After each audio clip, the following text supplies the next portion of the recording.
আমরা পাবলিক করতে চাই না কেন? এটা পাবলিক করলে অসুবিধা কোথায়? কোয়ালিটি এনশিওর হবে, সকলেই ট্রান্সপারেন্ট হবে, সকলেই জবাবদিহিতার মধ্যে আসবে।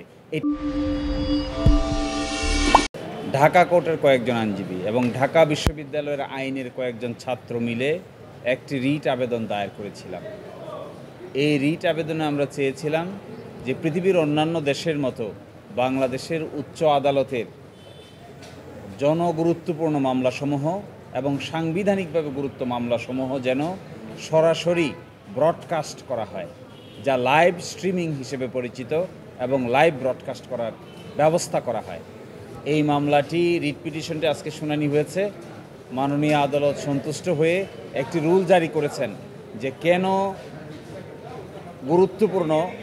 জনগুরুত্বপূর্ণ এবং সাংবিধানিকভাবে গুরুত্বপূর্ণ মামলাসমূহ যা উচ্চ আদালতে শুনানি হয় তা সরাসরি ব্রডকাস্ট করার ব্যবস্থা করা হবে না, এই মর্মে একটি রুল জারি করেছেন।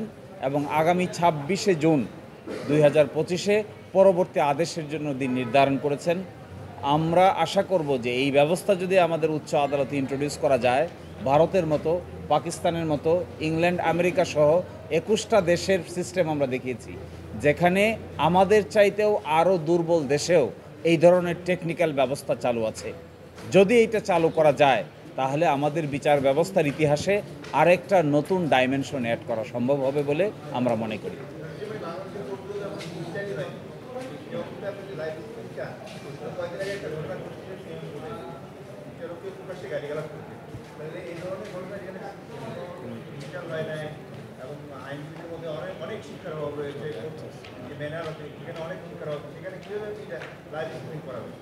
দেখেন, লাইভ স্ট্রিমিং যদি থাকতো তাহলে আইনজীবী বিচারক উভয়ই আরও সতর্ক হতো।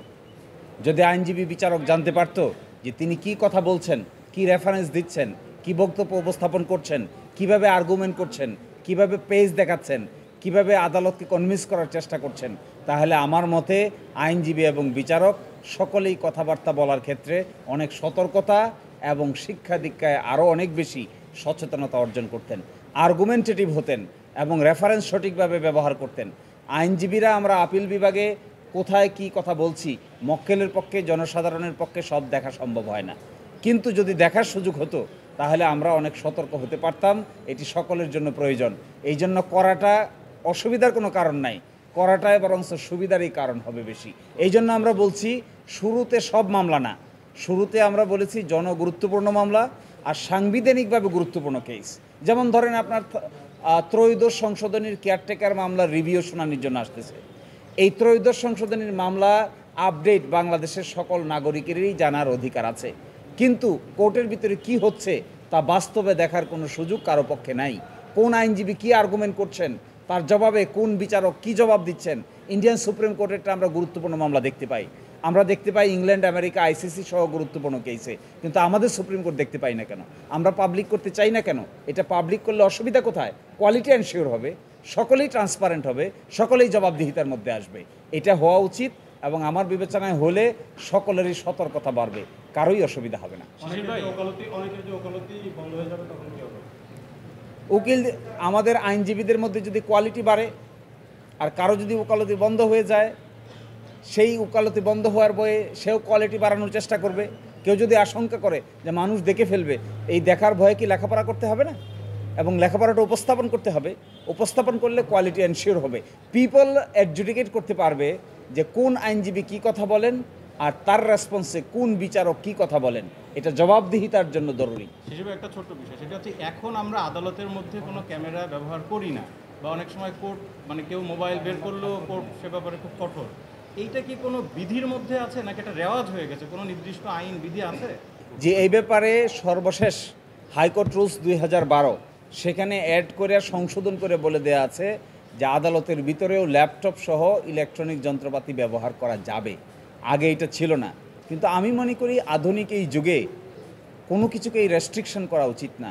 আমার আপনার কর্মকাণ্ড যদি ভালো হয় এটাও মানুষ জানা উচিত, আমার আপনার কর্মকাণ্ড যদি খারাপ হয় এইটাও মানুষ জানা উচিত। এখানে রেস্ট্রিকশনের কিছু নাই। এই জমানায় যেখানে এখান থেকে বসে আমেরিকান সুপ্রিম কোর্টের প্রেমিসেস আমরা দেখতে পাই, গুগল ব্যবহার করে আমরা ওই সমস্ত জায়গায় যেতে পারি, সেই জায়গায় আমরা এখন আদালতে ঢুকতে দিতে চাই না, ছবি নিতে দিতে চাই না। আমি মনে করি এগুলো এখনও সেকেলে ধারণা, আধুনিক ধারণা নয়।